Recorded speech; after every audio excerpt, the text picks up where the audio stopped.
Welcome back, my friends. So here is the typical progression. You date somebody. If things go well, you get engaged. If that works out okay, then you tie the knot. But our next guest says, hey, you shouldn't stop dating just because you get married. Let's talk relationships with our guest, Justine Froelker of JBF Therapy and Coaching. She's a licensed professional counselor who's here this morning to make me feel very bad about myself. Hi, Justine. How are you?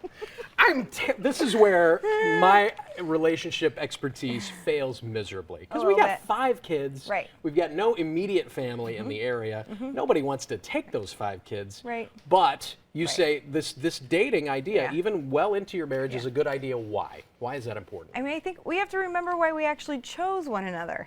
Oh, yeah. And it wasn't just to make babies.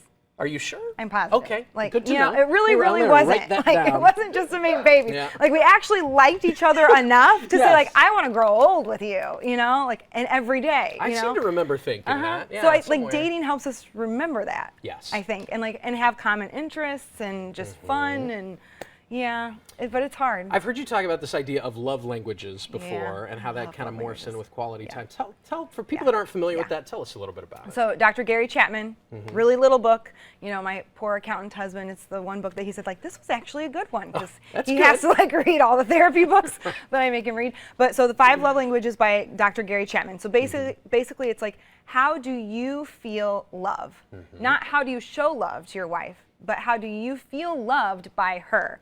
And we have 5 love languages. So physical touch, acts of service, gifts, receiving gifts, words of affirmation, and then quality time. And we may be very good at giving love in a certain way, but that might not be the way your Exactly. spouse wants to receive it. Right. A lot of times it's like, stop and ask yourself, when was that day that I was like, man, he really loves me? Like, what did he do? What did he say? Because that's going to be an insight into what my love language is. Good. And so it's a huge aha moment for a lot of couples. I mean, you can take a quiz online for it's like 30 questions. It's super easy. It's a great book. To figure out what your love language So is. like dating helps with that because Right. it's quality time and hopefully physical touch, holding each other's hands, things like that. So back to that dating.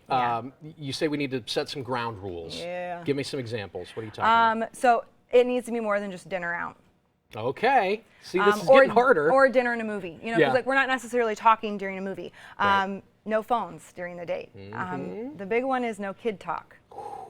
Some people even need to say no work talk because a lot of us just complain about our work. Sure. So it needs to be like talking about what's happening in the world. How are you happy? It's kind of like a check-in. It's a good place to check in. Now, one of those other ground rules, like, don't necessarily make it the place that you always talk about the things that you need to discuss.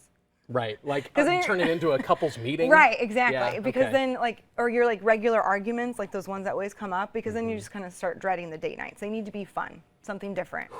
Can't talk about the kid. What am I supposed to talk about? No, I'm kidding. Yeah. Very good stuff, as always, Justine. Thank you very much. Thank you. And she's always writing or blogging about some great topic online too. So we posted a link to that and her website on our website, kmov.com/greatday.